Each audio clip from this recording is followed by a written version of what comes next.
Ayan. Kung maalala niyo po, noong nakaraan ay tinapik po natin yung tungkol sa power of words. Ayan. Tapos nung si Sister Rachel po ang speaker, ay tinapik niya naman po yung patungkol sa yung paano pong i-guard yung heart and minds po natin.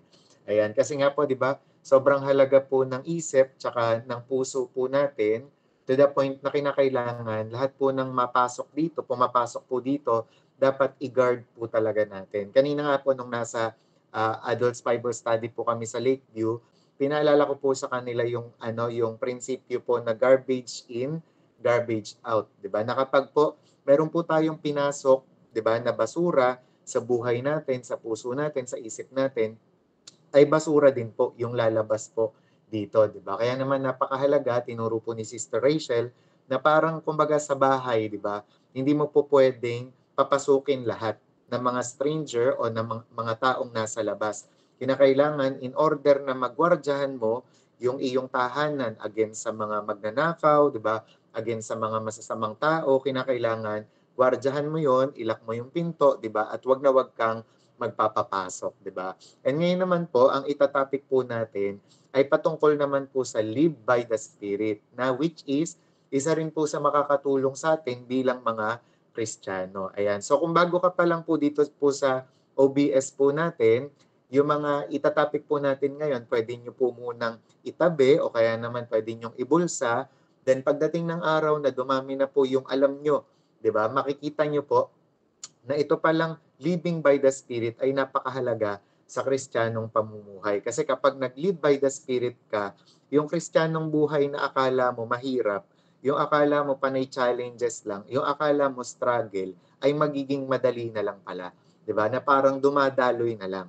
Okay? Kaya ngayon, yan. So mag-heart nga po ang lahat ng mga gusto ng makinig. Yan. So pwede ba tayong mag-heart? So kung ready na po tayo na makinig ng Word of God, so let's proceed. Ang atin pong verse po dito ay yung makikita po sa Galatians 5:16. Ayan. So I say, walk by the Spirit and you will not gratify the desires of the flesh. Pag pinag-aralan niyo po yung konteksto ng Galatians 5, sinasabi po doon ni Apostle Paul na tayo po na mga Kristiyano at mga anak ng Diyos ay pinalaya na ng Diyos sa kapangyarihan ng batas o sa kapangyarihan po ng laman. 'Di ba? Na kinakailangan tayo po ay mamuhay na ngayon sa pamamagitan ng banal na spirito. Medyo ano po, lagi niyo po itong maririnig yung kataga po na to, 'di ba? Na live by the Spirit sa mga Christian circles, sa church, 'di ba? And at the same time sa Bible po pag nagbabasa kayo.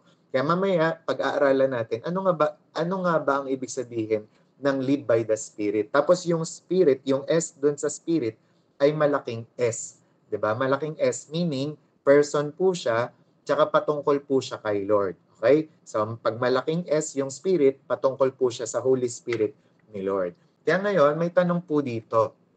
Naranasan na po ba ninyo na natotorn ka, 'di ba, sa paggawa ng mabuti at sa paggawa ng nakakatukso na bagay? O sa English, sabi, have you ever felt torn between doing what's right and doing what's easy or tempting? 'Di ba? Naranasan mo na po ba 'yan na gusto mo namang gawin tong tama pero merong nag-i-struggle sa'yo sa loob na gusto ring magkasala?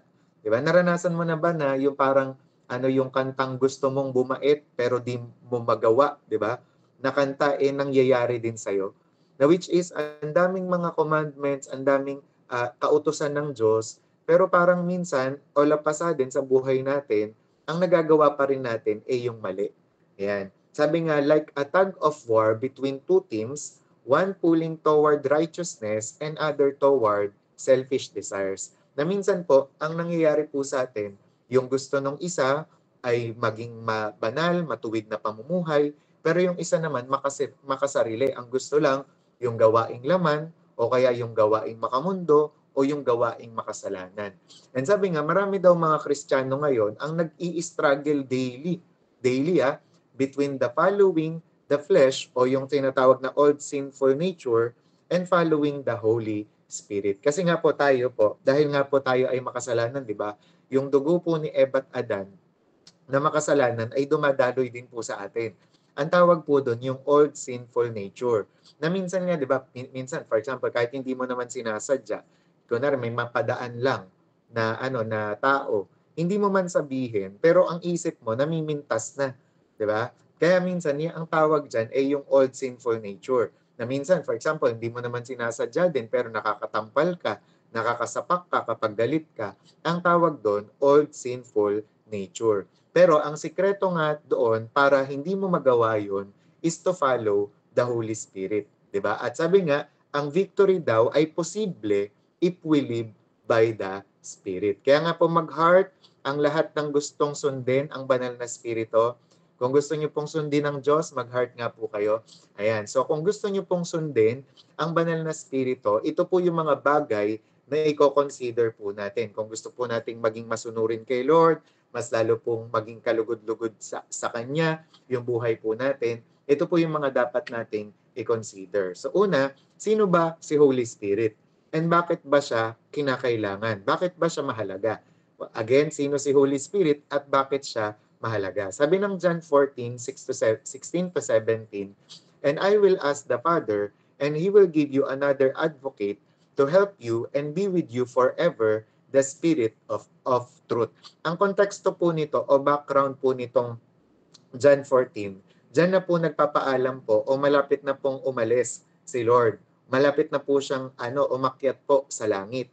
Pero ang sinasabi nga po diyan, nagbilin siya sa kanyang mga disciple na kapag alis niya, 'di ba? Hihilingin niya daw po sa Ama na magpadala, 'di ba, ng another advocate para para tulungan kayo at maging kasama ninyo, 'di ba, ng pangwalang hanggan. Ang tawag sa kanya ay the Spirit of Truth. Kasi nung mga panahon na yon, kinakabahan, halo-halo na, mixed emotion na yung nararamdaman ng mga disciple. Natatakot na sila, na pag umalis na si Jesus, paano na sila. Pero sinasabi nga dito ni Jesus, meron pa siyang katagang sinasabi, na kapag siya ay umalis na at pumunta na po siya sa Ama, mas lalong magbe-benefit yung mga Kristiyano, mas lalong magbe-benefit yung mga disciple.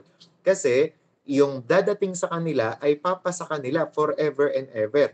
So meaning to say, kung si Jesus, katawan lang siya, nung nandito, limitado lang siya. For example, nandun lang siya sa Jerusalem, di ba? Nandun lang siya sa isang lugar. Pero kapag ang banal na spirito ay dumating, kasi siya ang tinatawag na Jesus Unlimited, siya ang spirito ng Diyos. So, ibig sabihin, pwedeng kahit saan, nandun siya. So, ibig sabihin, mas maraming magbe-benefit, di ba? Na halimbawa tayo, dito sa Pilipinas, nandito si Holy Spirit, 'di ba? May katulong tayo, may tutulong sa atin. Yung mga Kristiyano sa Amerika, nandun din si Holy Spirit. So meaning to say, hindi sila magiging mag-isa lang, 'di ba? Meron silang katuwang, meron silang katulong sa pagiging Christian nila. Kaya nga po dito pa lang sinasabi na sa atin, 'di ba, na ang Kristiyanong buhay hindi lang lagi yang panay bawal. Hindi yan laging parang panay mahirap o challenge o struggle na lang lagi. Kasi ang Diyos, nangako siya na ibibigay sa atin, 'di ba, ang banal na spirito. And alam nyo, habang ngayon, habang nag-online Bible study po tayo, I can testify to you po, nasa gitna po natin ang Panginoon. Nandito po si Holy Spirit, di ba? Habang nag-uusap tayo, habang nagba-Bible study tayo, tinutulungan niya tayo makaunawa, makaintindi, makuha yung salita niya, di ba? Kasi kung wala si Holy Spirit, alam nyo ba, struggle talaga. Hindi talaga natin, very challenging ang pag-aaral at pagbabasa ng Bible. Pero alam nyo kung bakit natin natututunan, 'di ba? Yung Bible, lalong-lalo na dito sa online Bible study, kasi tinutulungan tayo ni Holy Spirit. And I myself, alam niyo po, ako rin sa sarili ko, pwede ko pong sabihin na kung ako lang, hindi ko talaga maintindihan yung Bible. Pero salamat sa Diyos, salamat kay Holy Spirit, kasi through Him and by Him, with Him, 'di ba? Pwede nating maunawaan yung mga dapat nating maunawaan. Amen.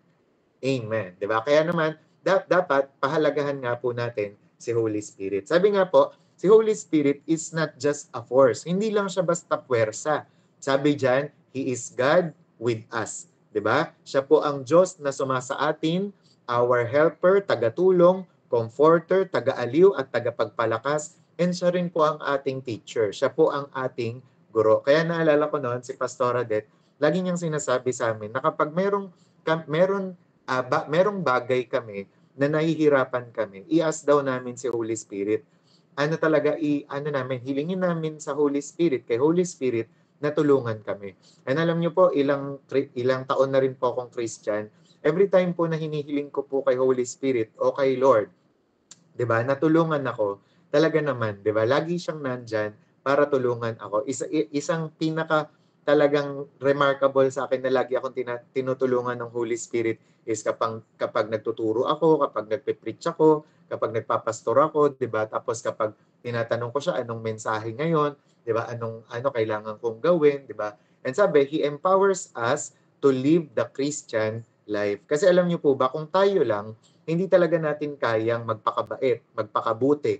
Hindi natin kayang isa pamuhay yung kristyanong pamumuhay. Pero dahil sa tulong ni Lord, kaya na natin to, 'di ba? Which we cannot do in our own strength. Yan ang sinasabi diyan. Kaya si Lord, tiniyak niya talaga, inassure niya, 'di ba, na hindi tayo magiging mag-isa, kundi kasama niya tayo, kasama natin siya. Okay? So yan ang Holy Spirit. Na alam niyo ba, parang ganito, para mas lalo nyong maintindihan. Kasi ang isa rin sa tawag ng Holy Spirit, isa sa pangalan niya o yung tawag sa kanya ay yung tinatawag na ruwak. Pag sinabing ruwak, ang ibig sabihin po niya ay parang wind din, wind o hangin. And alam niyo, for example nga, sa pagbabangka, ano daw ang mahirap kapag ikaw ay naglalayag o nagbabangka? Madali daw bang bumiyahe? 'Di ba hindi? Kapag walang hangin, talagang effort na effort yung mga nagsasagwan, lalo kung manual. Pero kapag malakas ang hangin, may humahampas na hangin, 'di ba? Yung mga naglalayag, yung mga may pupuntahan, 'di ba, na mangingisda, ang bilis nilang umandar. Ang bilis, kumbaga parang umandar nung kanilang bangka. Bakit? Kasi may tumutulong sa kanila na hangin, 'di ba? So ganun din daw po ang ginagawa ni Holy Spirit sa atin, na tayo po para tayong namamangka sa kristyanong pamumuhay natin na ito. And ngayon, kapag meron Holy Spirit sa buhay natin, pag tinulungan tayo ni Holy Spirit, pag nag-blow si Holy Spirit sa buhay natin, alam niyo po, yung buhay po natin magiging magaan. Yung kristyanong buhay natin magiging madali. Hindi siya struggle. Hindi ka parang gumagapang dyan. Okay? Kaya thank you na lang kasi thank you talaga dahil may Holy Spirit. Diba? Kaya i-type nyo nga sa message box o sa comment box natin, thank you, Holy Spirit. Ayan. Kung andyan pa kayo, i-type nyo sa comment box, thank you, Holy Spirit. Diba? And alam nyo, for example, nasa disyerto ka naman daw o kaya naman sa lugar na hindi gaano, 'di ba, walang mga building, walang mga gamit. Kapag daw ikaw, 'di ba, yung hangin humahampas. Kapag daw ikaw, ang ginagawa mo, pasalungat ka sa hangin, 'di ba? Ang lakad mo pasalungat o palaban sa hangin. Ano mangyayari? 'Di ba nag-i-struggle ka? 'Di ba ang nangyayari, yung parang yung grabe yung nakakapagod, 'di ba? Yung parang ang bigat ng pakiramdam. And alam nyo, ganun din daw pala yung matututunan natin when it comes sa Holy Spirit. Na dapat kung gusto nating maging madali ang buhay natin, sumabay tayo dun sa hangin ng Holy Spirit. Sumabay tayo dun sa mga gusto niya na gawin natin. Pero halimbawa, kunwari ang ginagawa mo, sumasalungat ka, ang gusto ng Holy Spirit, magpatawad ka, pero salungat yung ginagawa mo, mas nagagalit ka. Sino ang mahihirapan? Ikaw.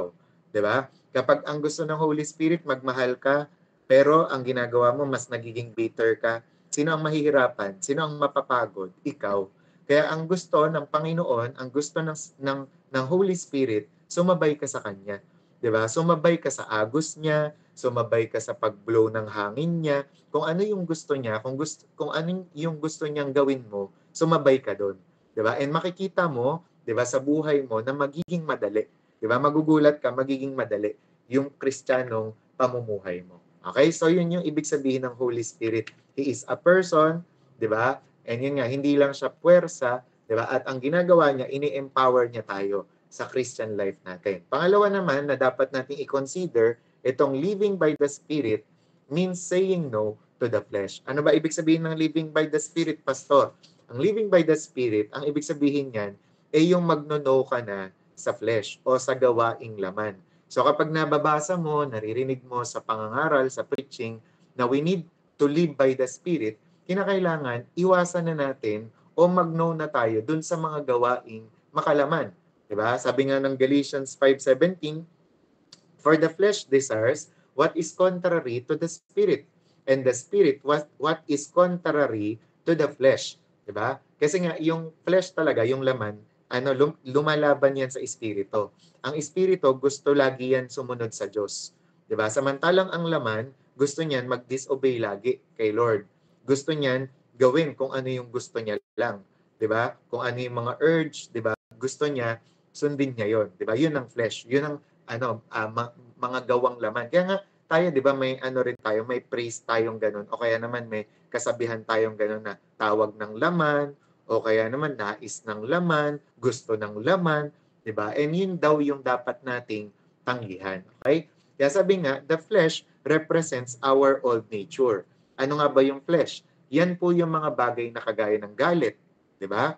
Kagaya ng lust, o kaya naman, yun nga, yung pagnanasa, kagaya ng pride o yung pagyayabang, and selfishness. Pero kapag binasa nyo nga yung Bible, marami pa yan. Marami pang mga gawa ng laman. Pero yan yung mga inihalimbawang simpleng example lang, di ba? Na for example, yung kapag nga ikaw nagpadala ka sa galit mo, gawa din ng laman yon. Kasi ang gusto ng Panginoon, magpasensya ka. Ang gusto ng Panginoon, mapuno ka ng pagmamahal, di ba? Maunawain ka. Okay? Pero kung kabaliktaran, ay gawa ng laman yon. Yung last naman, 'di ba? Ito naman yung pagnanasa, 'di ba? Sa mga bagay-bagay, pagnanasa sa mga pleasure. Okay, yan yung tinatawag na lust. And may tinatawag na tayo, 'di ba? Na lust of the eyes, lust of the flesh, 'di ba? Tapos pride of life, which is ang kontra naman niyan, ang katapat niyan naman yan sa Holy Spirit ay yung self-control. Na hindi ka dapat magpapadala lang sa lust mo, 'di ba? O sa mga bugso ng damdamin mo. Kailangan may self-control ka. And also, yung pride naman, ito naman po yung yabang. Di ba? Na kapag pala mayabang ka, mapagmataas, di ba? Gawa din ng laman yan. At kapag makasarili ka, panay sarili mo lang iniisip mo, di ba? Selfishness o yung gawa din ng laman ang tawag dyan. Pero, ito naman yung ginagawa ng Spirit sa atin. Sabi, the Spirit produces fruit that reflects Christ-like character. So, yun pala yun. Ang ibig sabihin ng Spirit o yung live by the Spirit, nagpo-produce ka na, 'di ba, ng Christ-like character. So ibig sabihin nito, yung lagi ko sinasabi nga sa church na si Jesus ba mabait? Amen. Mag-heart kayo kung mabait si Jesus. Ang tanong, mabait ka ba? 'Di ba? So minsan, opo, 'di ba? Si Jesus ba mapagbigay? Yes, mag-heart, mag-heart. 'Di ba? Opo, amen. 'Di ba? Pero ikaw mapagbigay ka ba? Minsan, 'di ba? Pero nawa, dumating yung time nga, 'di ba? Na dahil puspos na tayo ng Holy Spirit, dahil si Holy Spirit ay sumasa atin na, yung character ni Lord, unti-unti nang sumasalamin sa atin, nagmamanifest sa atin, di ba? Na for example, kahit yung mga tao sa paligid nyo, kahit yung mga mahal nyo sa buhay, nanonotice na, napapansin na, di ba? Na ay, may pagbabago na kay Jacel. Ay, may pagbabago na kay Ella. Di ba? Dati si Ella kapag nagagalit, nakakasabunot yan. Pero ngayon, di ba, talagang nagtitimpi siya.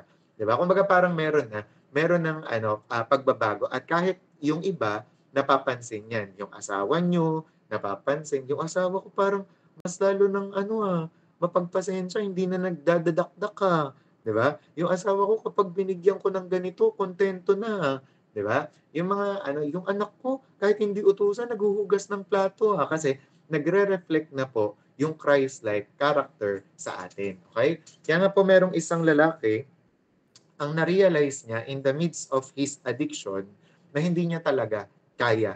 Okay? Na nalabanan ang kanyang laman by his own. Kaya naman, nag-pray siya, nagpatulong siya sa Holy Spirit, na nalabanan yon, 'di ba? Tulungan siya na labanan yon, i-overcome yon sa pamamagitan niya, sa pamamagitan ng lakas ng Holy Spirit, 'di ba? Kaya naman, doon na po siya unti-unting nagtagumpay. Na dating yung mga dating attraction or attractive sa kanya na kasalanan ay ngayon ay hindi na. And alam nyo, some of us, sa lahat po ng mga nakikinig sa atin, may mga kanya-kanya po tayo mga challenges and struggle sa buhay. It can be yung struggle mo sa pornography, yung struggle mo sa panonood ng mga Korean novela, yung struggle mo sa paglalasing, pag-iinom, may mga struggle tayo sa mga pagsisigarilyo, di ba? Pero alam nyo, madalas po talaga, ang sinasabi natin, hindi natin kaya na isuko, hindi ko kaya na tanggalin. Pero alam nyo si Lord, kaya niya. Kaya alam nyo po, ang sinasabi pa rin ng Bible dito, kung meron tayong mga inaamin na parang feeling natin hindi natin kayang i-give up to, hindi natin kayang isuko to, pero with the power of the Holy Spirit, kayang-kaya ng Panginoon, di ba? Na tanggalin ang lahat po ng mga addiction, mga bandage sa buhay. Naalala ko lang din yung verse, di ba? Na where the Spirit of the Lord is, there is liberty. Where the Spirit of the Lord is, there is freedom. So, ibig sabihin, kapag nasa iyo ang banal na Spirito, malaya ka sa lahat ng mga bumibihag sa iyo. Kung nasa iyo ang banal na Spirito, kaya mo, di ba, na ma-deliver. Di ba? Yung deliverance, magiging normal sa buhay mo, di ba? Hindi ka aatakihin bigla-bigla, hindi ka bandage bigla, di ba? Kaya na nakakalungkot sa mga Kristiyano na ang akala nila hindi sila makakalaya, wherein ang Panginoon noon pa nagbigay, 'di ba, ng solusyon para makalaya. Okay? Amen. 'Di ba? Kaya nawa bawat isa po sa atin, let us have faith, let us believe, 'di ba, na kaya ng Holy Spirit 'yon sa buhay natin. Pero ito nga 'yan. Kinakailangan kung gusto mo na mamuhay sa banal na spirito o sa espiritu, piliin mo, 'di ba? Piliin mo. Ibig sabihin, pag pinili mo na mamuhay ng matuwid, pinili mo si Holy Spirit, yun dapat ang i-feed mo. Ngayon, kung halimbawa pinili mo si laman, 'di ba? Tapos pag finid mo yun, yun ang mananalo. Parang kwento nga daw sa dalawang aso na naglalaban, nag-aaway. Merong tinanong na isang lalaki. Sabi niya, "Bakit gano'n? Ikaw alam mo kung sino ang mananalo pag naglalaban yung dalawang aso na 'to." Ngayon sumagot yung lalaki, kasi kaya alam ko kung sino yung mananalo diyan kasi kung sino yung gusto kong manalo, siya yung pinapakain ko. Kung sino naman yung gusto kong matalo, siya yung ginugutom ko. And alam nyo, ganun din daw po sa spirit, tsaka po sa flesh, sa laman. Na kung gusto po natin na manalo po yung spirit, dapat po yun at yun yung pinapakain natin. Pero kung halimbawa, pinapakain natin yung laman natin, yun ang mananalo. 'Di ba? Ayaw mo na ng porno, pero patuloy ka pa rin doon sa site na yon na pinapanood mo. Ayaw mo nang magsugal, pero sama ka pa rin ng sama sa mga taong nagsusugal, 'di ba? Ayaw mo na uminom ng alak, 'di ba? Pero ang mga barkada mo panay umiinom ng alak. Tatandaan niyo po kung ano yung pinapakain, kung ano yung finifeed natin, yun ang lumalakas. Pero kapag ang pinifeed natin is spirit, nananalangin tayo, nagbabasa tayo ng Bible, nakikinig tayo ng preaching, simba tayo ng simba, nakikisali tayo sa fellowship, 'di ba? Nanonood tayo ng online Bible study, 'di ba? Hindi niyo alam, hindi niyo namamalayan, lumalakas na pala yung spirit sa inyo, 'di ba? Na kapag tinamaan ka ng tukso o kaya naman may temptation, 'di ba? Na pilit ka na tinutokso o kaya naman pilit kang hinuhulog, hindi ka agad-agad nagda-dive in, 'di ba? Nagiging malakas ka. Kahit anong alok sa'yo, sige na, birthday mo naman, lasing na tayo, inom tayo, di ba? Kaya mong tumanggi. Kasi bakit? Ang pinapakain mo, yung espiritu. Di ba? Kahit sa mga estudyante, di ba? Kahit anong temptation, sige na, kumopya ka na sa akin. Dali na para matapos na tayo, di ba? Hindi ka natutokso. Di ba? Talagang gusto mo matuwid yung pag-exam mo. Bakit? Kasi pinapakain mo yung spirit. Kaya alam nyo, I pray po sa bawat isa na sa buhay po natin, di ba, piliin po natin ang mamuhay sa banal na spirito. Pakainin po natin ng pakainin. I-feed natin ng i-feed yung spirit. Kaya nga po, alam nyo po, ang mga talagang ang technique po dyan is yung kinakailangan, lagi kang magbuklat ng salita ng Diyos. Tapos lagi kang tumawag kay Lord, lagi kang mag-pray. And sa pamamagitan nun, lalakas ka talaga. Amen? So, i-heart nyo po, mag-heart po kayo kung gusto nyo pong mag-live in the Spirit. Mag-live by the Spirit. Diba? And sabi, pangatlo naman, living by the Spirit produces the fruit of the Spirit. And alam nyo ba, ang magandang balita dito, kapag nag-live by the Spirit ka daw, ay magpo-produce ito ng bunga ng banal na Espiritu. And yan ang prayer ko sa bawat isa po. Yan ang prayer po ni Jesus sa bawat isa po sa atin. na later on, habang namumuhay tayo sa pamamagitan ng Holy Spirit, mag-produce po ito ng bunga po sa atin. Sabi nga po ng Galatians 5:22-23, but the fruit of the Spirit is love, joy, peace, forbearance, di ba? Or patience, kindness, goodness, faithfulness, gentleness, and self-control. So yung mga yan pala, yan po ang bunga ng banal na spirito. Kaya nga po may narinig po ako, ano daw po ang marka, senyales, palatandaan ng mga tao po na puspos ng banal na spirito. Opo, pinapahalagahan natin yun. Talagang nire-recommend ko yun, pinapangaral ko yun, sinasuggest, ina-advise ko po yun sa bawat isa na alam niyo po yun, kailangan i-practice natin palagi ang pag-i-speak in tongues. And palatandaan din siya na napuspos tayo ng banal na spirito. Pero alam niyo po kung ano po talaga ang senyales na tayo po ay napuspos and filled tayo ng Holy Spirit kapag nagmamanifest na po lahat ng yan. Yung mga bunga po na yan sa ating buhay. For example, yung pagiging loving. Parang lately ba napapansin mo na nagiging mapagmahal ka na? Yan. So ibig sabihin, pinupuspos ka na ni Lord ng Holy Spirit.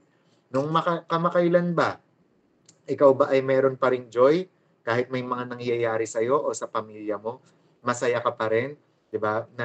Kaya mo pa rin mag-smile in trials and challenges? Peaceful ka pa rin ba? Halimbawa, merong nang away sa'yo.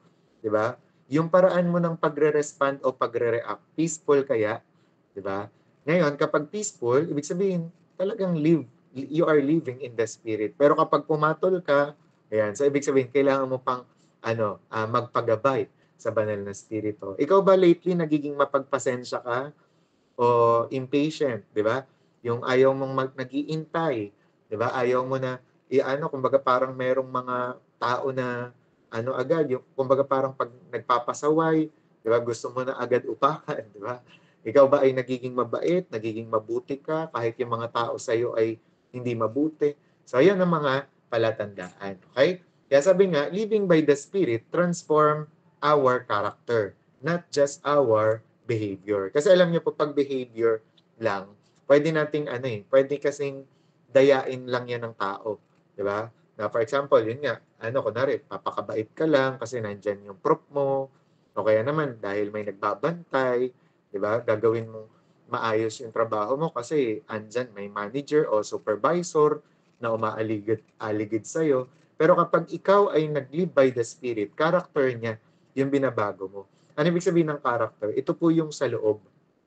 'Di ba? Kaya nga sabi, kung ikaw daw gusto mong baguhin ng isang tao, unahin mo yung sa loob. 'Di ba? Yun po yung character. And alam niyo po, ang character, yan po yung ang character is yung pong ikaw kapag walang nakatingin. Yan. So ibig sabihin, pag ikaw ay walang kasama, 'di ba? Yun ang character mo. Okay? Yun ka talaga. Hindi yung pinapakita mo sa harap ng tao, iba yon. Behavior lang yon. Pero pag character, may nakabantay o wala, may nakatingin o wala, andyan si pastor o wala, nasa church ka o nasa school, nasa church ka o nasa trabaho, iisa yung character mo. 'Di ba? Gusto mong sundin si Lord, gusto mong maging kalugod-lugod sa Kanya, yun ang character. At yun ang binabago ni Lord. Amen? So mag-heart ang gustong mabago ang character. Sabi, these fruits are not something we produce by effort. They grow naturally when we are rooted in the Spirit. Diba? Natatawa ko noon na doon sa sample ni Pastora Mer tungkol doon sa fruit, diba? May nakita ba kayo na puno o sanga na yung hirap na hirap doon sa bunga o kaya yung umiiri pa para lumitaw yung apple. Lumitaw yung apple, di ba? Lumitaw yung mangga. Di ba walang ganon? Yung bunga, di ba? Yung bunga ng mangga, bunga ng apple, natural siyang lumalabas. Di ba? Kapag nakakonekta, di ba, yung puno sa ilalim or sa root, di ba, sa lupa. And alam niyo po, ganon din po tayo whenever na nakakonekta tayo palagi sa Diyos. Nakakonekta tayo sa Holy Spirit, di ba? Na yung fruit, naturally po, di ba? Na sumisibol, na nagkakaroon, di ba? Kaya ganun din po tayo. Hindi nyo namamalayan, kakasimba nyo, kaka-abide nyo kay Lord, kaka-pray nyo, kaka-Bible study nyo, unti-unti na pala na yung fruit ay nagmamanifest sa buhay mo. And ako, I can testify po na ang dami po talaga sa church, ang dami ng binago ni Lord. Di ba? Dito po sa online Bible study, ang dami ng binago ni Lord. Di ba? Dati, mapangduda sila. Pero nung sila ay nag-aral ng Bible, nag-abide sila kay Lord, lagi silang nagpapatulong sa Holy Spirit, ay ang galing, ang babait na. 'Di ba? Lagi nang naniniwala, nananampalataya kay Lord. 'Di ba? Dati may mga kahinaan, may mga struggle, 'di ba? Nahirapan sila kontrolin yung temper nila, nahirapan silang kontrolin yung pagmumura nila. Pero nung nag-abide kay Lord, 'di ba? Yung nagpatuloy kay Lord, yung umistambay, nagstay kay Lord, yan naturally, 'di ba? They bear fruit na, 'di ba? Amen? Sino dito unti-unti binago na ni Lord? 'Di ba? So bawat isa po sa atin, binabago tayo ni Lord, 'di ba? By abiding in Him. Okay? Kaya tingnan niyo po si Corrie ten Boom, lagi ko tong na-example. Si Corrie ten Boom po kasi 'di ba, sila po yung nasa Holocaust, 'di ba? Nagtago po kasi siya ng mga Hudyo, then siya pa yung napasama, inuli siya, kinulong sila dun sa concentration camp. Tapos dun sa concentration camp, nakita niya kung paanong saktan yung mga kapwa niya, mga Hudyo, mga kapwa German, 'di ba? Tapos yun nga kumbaga parang may mga siya doon, yung mga gwardiya doon, ang lulupit talaga. Tapos nakita niya rin tatay niya, 'di ba? Kapatid niya hinagupit. Ngayon parang sa part niya, kung siya lang, hindi talaga siya magpapatawad.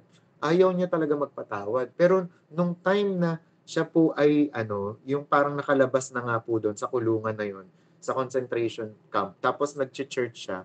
Tapos nagkataon na yung dating gwardiya na nandun sa concentration camp, nandun sa church, una talaga, nanggigil siya. Parang inisip niya, hindi niya maipaliwanag yung nararamdaman niya. Tapos biglang lumapit yon yung lalaki na yon. Tapos kinamayan siya. Tapos humingi ng sorry. Hindi niya daw talaga, after daw nun, parang nung parang humihingi ng sorry yung gwardya sa lahat ng ginawa niya. Parang tumigil daw yung mundo niya. 'Di ba? Pero ang galing, kasi dahil nagpapag-guide siya sa Holy Spirit, nagulat siya, unti-unti niya nang inaabot yung kamay niya dun sa gwardya.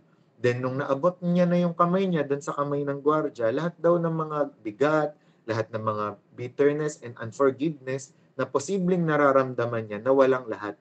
'Di ba? Talagang totally nakapagpatawad siya, napatawad niya yung gwardya na yon na nanakit sa kanila. 'Di ba? Nanakit sa kanila ni Betsy. 'Di ba? And alam niyo, tayo po, as we abide in the Lord, tsaka habang nag-a-abide tayo sa Holy Spirit, yung lahat po ng mga mahihirap na gawin natin, kagaya ng giving, kagaya ng forgiveness, kagaya ng pagpapasensya, 'di ba? Kagaya ng maglingkod kahit walang bayad, maglingkod kahit walang appreciation, 'di ba? Posible 'yon sa pamamagitan ng Holy Spirit. Amen? 'Di ba? Kaya the more na tumatagal ka kay Lord, the more na ang dami mong nalalaman, ang dami mong mga na-encounter, ang dami mong experience nangyayari sa'yo, the more na dapat mag-abide ka. 'Di ba? Dumepende ka sa Holy Spirit. Kasi kapag may Holy Spirit ka, magiging madali ulit sa'yo ang lahat-lahat. And naalala ko nga rin, ang Holy Spirit, inaano rin siya, inihahalin tulad din siya, yung anointing, 'di ba, sa isang oil. 'Di ba? Na kapag ang isang bakal, nangangalawang na, kunwari, makina, o kaya naman kadena, 'di ba, ang ginagawa doon, ino-oilan. Tapos, ang mangyayari, aandar ulit siya, dudulas ulit siya, and ganun din daw po. Ang Holy Spirit, para siyang oil, na anuman po yung mahirap o kaya naman matigas na, kapag nilagyan mo yan ng oil ng Holy Spirit, nagpabuhos ka sa Panginoon ng oil ng Holy Spirit, magiging madali ang lahat-lahat. 'Di ba? Kaya parang feeling mo, kumbaga parang mahirap tong ganito, pero hindi, nasa isip mo lang 'yon. Pag ang Holy Spirit dumating na sa'yo, tingnan mo, talagang sinasabi ko sa'yo, magiging madali ang lahat-lahat. Kaya ito rin, parang ganito rin, 'di ba? Yung parang sa bunga nga rin, yan nga yung sample na kapag nag-abide ka, mas lalo kang magbubunga ng marami. Amen? Gusto niya ba yan ng marami? I-type natin marami. I-type natin sa comment box kung gusto niyo maraming bunga, i-type niyo marami. 'Di ba? 'Yun ang i-claim natin. Pag-pray natin na dumami ang bunga natin, 'di ba? Hanggang dumating yung time, hindi na yung parang wala na, hindi na makita sa yung dating ikaw.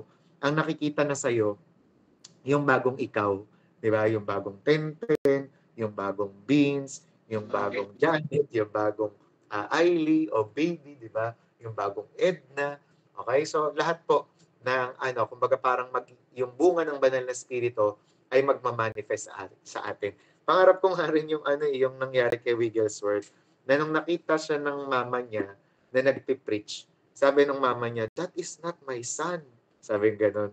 Hindi yan yung anak ko. Di ba? Na dahil sa sobrang nagbago na nga si Wigglesworth, na pag ganun yung mama niya, hindi siya ganyan, hindi yan yung anak ko, bago na yan, di ba? So, kasi yun, totally talaga na-transform siya. Kaya yun po ang prayer ko po sa bawat isa. Kaya we need to live by the Spirit. And last na lang po to, how to walk daily in the Spirit. Paano po ba tayo mamuhay at maglakad daily sa banal na Espiritu? Sabi po ng Romans 8:5, those who live in accordance with the Spirit have their minds set on what the Spirit desires, di ba? So gusto yung lahat daw po ng gusto na lumakad, mamuhay sa espiritu ay sineset daw po nila yung isip nila, di ba? Sa mga gusto ng banal na espiritu. Kaya ito na po 'yan. Number 1, how to walk daily in the Spirit is number 1, daily prayer and surrender. Ayan. So ito, lagi ko tong naririnig kay Benny Hinn, naririnig ko to lagi kay David Hernandez, na kung gusto mo daw masunod yung Holy Spirit, gusto mong kumbaga parang sundin siya ng buong buo, di ba? You need to surrender, di ba? Sabi, ask the Holy Spirit to guide you. Ibig sabihin ng surrender, isuko mo lahat. Di ba? Huwag ka na magtira. Hindi yung lagi ko nga sinasabi sa inyo, Lord, sa iyo na po ang pera ko, pero wag ang love life ko ha. Di ba? Lord, sa iyo na po ang oras ko, pero wag ang talent ko ha. Di ba? Lord, sa iyo na po tong cellphone ko, pero wag yung tablet ko ha. Di ba? Lord, sa iyo na po yung isip ko, pero wag yung puso ko ha. Di ba? Pero alam nyo po, kung gusto natin talaga na mamuhay bilang Kristiyano, yung talagang solid. Di ba? Kasi yan ang hinahanap ni Lord, yung authentic, yung genuine, yung hindi nagkukunwari, 'di ba? I-surrender po natin lahat-lahat sa kanya. No reservations, walang pagtitira. Walang 'di ba? Yung hindi dapat tira-tira, yung mga binibigay natin kay Lord as in surrender. All. I-type nyo nga all. A-L-L. All. Ibig sabihin lahat, 'di ba? Marami daw po mga tao ngayon pag kinakanta yung surrender. Di nila masabi. Di ba? Hindi daw masabi yung all. I surrender to thee, my blessed Savior. I surrender. Di ba? Kasi hindi maisuko yung ganito, hindi maisuko si Facebook, hindi maisuko si Instagram, hindi maisuko si ganyan, di ba? Hindi maisuko si Veronica, si Magdalena, di ba? So, dapat isinusuko po natin lahat po ng yan. Okay? Sabi nga, pangalawa, read the Word. Yan. Gusto nyo po ba mag-live in the Spirit? O, basahin natin yung Bible. Kasi sabi, the Spirit speaks through Scripture. Kapag binabasa mo yung Bible, nagsasalita si Lord sa'yo. Kaya nga tayo, wag na po natin sasabihin yon na si Lord, hindi niya ako kinakausap. Wag mo sasabihin na si Lord, hindi kanya kinakausap kung hindi mo binabasa yung Bible mo. Yan, kasi ang paraan para makausap ka ni Lord ay through the Bible. Kaya kapag hindi ka nagbabasa ng Bible, tas gusto mo lang bulungan ka ni Lord, ay wala, 'di ba? Baka ibang bulong yung marinig mo, 'di ba? Pero kung gusto mo si Lord mag-speak sa iyo clearly, basahin mo po ang Bible. Ito medyo na-alarm lang ako. Kasi ilan pong adults yung nagsabi sa akin, itong lately lang ilan po sa mga adult dito sa atin, tapos sa NHA din, na meron po silang mga nasalihan na Bible study na parang ilang series yon. Tapos then all of a sudden, napansin nila, mali na yung sinasabi. Na si Jesus daw dumating na si Jesus daw ganto, na merong tinatawag na promise pastor. Sabi ko, hala, ano po yan? Saan po galing yan? Ganyan. Kasi alam niyo po, marami na po ngayon naglilipana na mga false doctrine tsaka false teaching, nagtuturo ng mga mali. 'Di ba? In order na ma-deceive yung iba o madaya. Pero tayo nga, nananawagan ng Panginoon ngayon, di ba, na talaga carefully, diligently, let us study the Word of God. Pag-aralan po talaga natin, di ba? Kaya, for example, may mga avenues, may mga ways si Lord para mapag-aralan natin ang Bible, di ba? Deeply and correctly. Talagang i-grab po natin yon. Tsaka kayo po mismo, I challenge you, everyone, di ba? Buklatin po natin yung Bible. Kahit po ako nagtuturo po ako ng salita ng Diyos, lagi ko pong sinasabi sa mga tao, bukod sa pinapakinggan nyo ko, pag uwi nyo ng bahay, basahin nyo rin yung Bible nyo. Kasi para ma-check nyo po. Di ba? And gusto ko po, bawat isa po sa atin, wala pong madali doon. Wala pong kumbaga maligaw, o kaya naman madali ng mga false teaching. Kinakailangan po, tama po ang mga naririnig natin. And lagi mong ipagpe-pray kay Holy Spirit na bigyan ka ng discernment.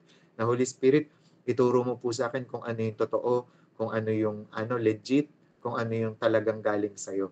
Diba? And bibigyan ka ni Lord ng discernment. Minsan kakabahan ka, minsan magkakaroon ka ng second thought na tama ba to? Tapos kapag nangyari yon, i-check mo talaga agad sa Bible. And then pangatlo, stay in community. Gusto mo mag-live in the Spirit, kinakailangan po mag-stay ka in community. Ibig sabihin po nun, maki-fellowship ka. Diba? Fellow believers help you walk in the Spirit. Diba? Ika nga, may mga kasabihan tayo na yung anointing, nakakahawa siya. Diba? Yung kapuspusan, nakakahawa siya. Kasi totoo nga naman.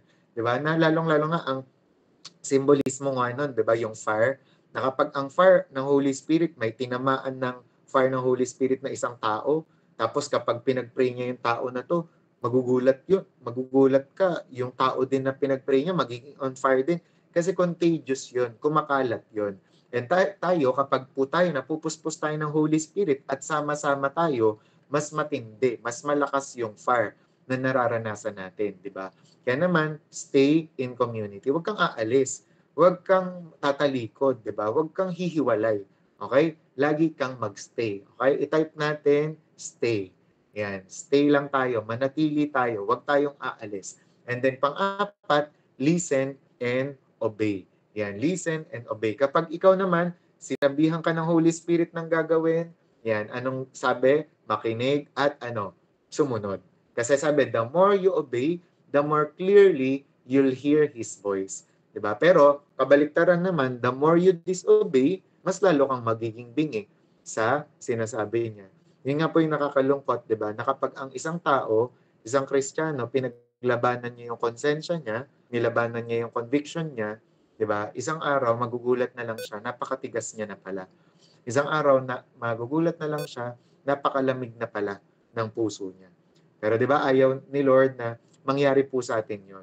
Kaya dapat ano man po yung sabihin niya, ano man po yung gawin niya, ano man po yung ipag-utos niya, gawin po agad natin. Halimbawa, matagal ka na talaga sinasabihan ng Panginoon, o patawarin mo na yung kapatid mo, patawarin mo na. 'Di ba? Hindi yung, yoko, dapat siya muna mag-sorry. Kasi yan yung mga inuutos niya. 'Di ba? Yung magpatawad, 'di ba? Maglingkod, tanggapin si Lord, 'di ba? Yung mas lalong maging dedicated, devoted, basahin yung Bible, pero the more na nire-resist mo, ayun, parang yun nga yung tinatawag na kalyo, nagkakakalyo na yung puso, 'di ba? Kaya wag po natin hahayaan. Sabi, listen and obey. So yan po, diyan po tayo, 'di ba? Magiging yan po ang mga bagay na makakatulong sa atin to walk daily in the Spirit, to live daily in the Spirit. Kaya nga po, may isang young professional na babae, na nanalangin siya, sabi niya, Lord, tulungan niyo po ako, Holy Spirit, tulungan niyo po ako na ma-demo ko po si Jesus sa aking workplace. And alam niyo po, pinuspos siya ng Holy Spirit to the point na lahat ng mga katrabaho niya, napansin daw na may nag-glow sa kanya. Napansin na may kakaiba sa kanya. 'Di ba? Na dati ibang-iba siya, pero ngayon iba na rin. 'Di ba? Talagang merong radiance, 'di ba, na nakikita sa kanya. Bakit? Kasi nag-pray nga siya sa Holy Spirit na tulungan siya. Kaya ako rin, I pray, 'di ba? Na sa bawat isa, lalong-lalo na sa mga nag-i-struggle, 'di ba? Lalong-lalo na doon sa mga maling kaisipan o nag-iisip na ang Christian life laging mahirap, struggle lang. Siguro tinawag ako ng Diyos para pahirapan. Hindi po ganoon. Siguro tinawag ako ng Diyos para pagbawalan lang ng mga ganyan. Hindi, 'di ba? Sabi nga po, He gives us all things to enjoy. Ang gusto ng Panginoon, ma-enjoy natin buhay natin. Ma-enjoy natin yung pagsunod natin sa Kanya. 'Di ba? Amen. Kaya nga ang ganda nung 'di ba? yung kanta talaga ng choir, kaya 2 beses inulit, di ba? Si Jesus ang lahat sa buhay. Di ba? Kaya may saya, saya, saya, saya. Di ba? May sasagot sila Jassel, si John Rex, sila Vince, di ba? Si Jesus ang lahat sa buhay. Kaya may saya. Di ba? Yun, totoo yun. Di ba? Enough po. Si Jesus ang lahat sa buhay. Diba? So kasi, yun nga talaga, ang dapat nating paniwalaan, masayang maging Christian. Okay? I-type nyo nga yan, masayang maging Christian. Sino ang sa inyo, bigat na maging Christian? Ayoko na maging Christian. Ay hindi, mali ang prinsipyo mo. Mali ang pananaw mo. Kailangan magbago ka ng isip, 'di ba? Kasi ang totoo, masayang maging Christian, 'di ba? Kasi anak ka ng Diyos, meron kang pamilyang Kristiyano, pamilyang church, 'di ba? Meron kang yung kada pagsunod mo may mas lalong nire-reveal si Lord sa iyo, hindi bigat, hindi burden ang pagiging Christian. Masayang maging Christian. Amen. Amen, 'di ba? Kaya sa conclusion natin, sabi diyan, so I say, yun pa rin ang sasabihin ko sa inyo.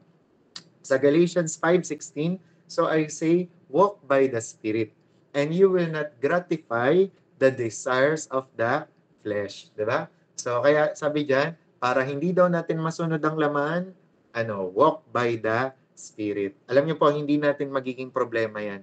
Hindi niyo, hindi mo kailangang mag-chat na pastor, po ako dito, nag-struggle po ako dito, ganyan-ganyan. Hindi ko po maiwasang manood ng ganito, ganyan-ganyan. Hindi, kasi may solusyon. Sabi, live by the Spirit. Kesa panood mo dyan sa cellphone mo, magbasa ka ng Bible. Diba? Kesa manood ka ng reels dyan, ng short, manood ka ng preaching. Ganun lang yun, nasa pagpapalit yun. Diba? Hindi mo pwedeng sabihin, ang hirap, ang hirap, ang hirap. Nasa decision mo yan. Amen? Decide to follow Jesus, no turning back. Natuwa nga ako dun sa isang preaching na napakinggan ko. Sabi doon, una, ang sinasabi natin, we have decided to follow Jesus, no turning back, tama? Pero pag ikaw daw, tumatanda ka na pala kay Lord, tumatagal ka na kay Lord, ang dapat na sinasabi mo, I am determined to follow Jesus, no turning back, di ba? Hindi ka lang decided to follow Jesus, kundi determined ka na to follow Jesus. Ibig sabihin, anumang kalaban, sino mang mag-oppose, anumang problema ang harapin, Christian ka hanggang dulo. Amen? Amen. Kaya decided, una, pero sa dulo, you are determined to follow God. Amen? So, yun lang po, sabi, living by the Spirit is not about perfection, but direction. Walking daily with God, walking with Jesus, walking every day all along the way, di ba? If we rely on the Holy Spirit, we can overcome temptation, develop godly character, and live a victorious Christian life. And sinasabi ko nga po sa inyo, di ba, na ang victorious Christian life pala possible. Di ba? Hindi totoo na down, up, down, up, down, up, roller coaster. Pwede tayong maging victorious all the time. Di ba? Pwede tayong maging victorious all day long, di ba? Every day, di ba? Kung pipiliin natin to walk and live by the Spirit. Amen po? Amen. So, meron pa pala. Kaya sa reflection natin, kaya ang tanong dito, are you struggling in your walk with God? Nag-struggle ka ba? Do you feel powerless in the face of temptation? Na parang pakiramdam mo, mas malakas ang tukso? And do you want to bear more fruit in your life? Kaya ngayon, sa gabing ito, I pray for you, di ba? Na magmula ngayon, hindi ka na mag-i-struggle. In Jesus' name, kundi, di ba, magtatagumpay ka na. You will overcome. Di ba? Imbes na mag-overthink, you will overcome. Di ba? Imbes na powerless, magiging powerful ka. Di ba? To face temptation. In Jesus' name, I declare it. And ano mangyayari? Sa dulo, magiging mabunga ka. In the name of Jesus. Amen and amen. So, let's pray po. Yan. So, live by the Spirit. Let's pray. Aming Ama, Diyos na buhay, sa lahat po ng mga nakikinig po natin, pwede pong, kung nasan po kayo ngayon, pero lang sa mga nagda-drive, pwede nyo pong itaas yung kamay ninyo. Kung kayo naman po ay nasa bahay lang, taas po natin yung kamay natin and receive the power of the Holy Spirit sa buhay natin. Right now, Panginoon, Hinihiling ko po ngayon, Panginoon Lord God, na ikaw po ay puspusin mo, Panginoon Lord God, ang bawat isa, Panginoon Lord God, habang tinataas namin, Lord God, ang aming puso at ang aming kamay sa iyo, Lord God. Right now, Panginoon, fill us, Lord God, with the power of your Holy Spirit, Lord God. Nang sa gayon, ang lahat po ng mga kahinaan, ang lahat po ng mga struggle, mga challenges sa buhay namin ay ma-overcome namin, Lord God, by your power. Lord, hindi kami lumalaban sa kapangyarihan lang namin o lakas namin. Lumalaban kami, Lord God, sa kapangyarihan mo at lumalaban kami, Panginoon, dahil, Lord, panalo na kami, Panginoon. Thank you, Lord God, for the power of your Spirit, for the power of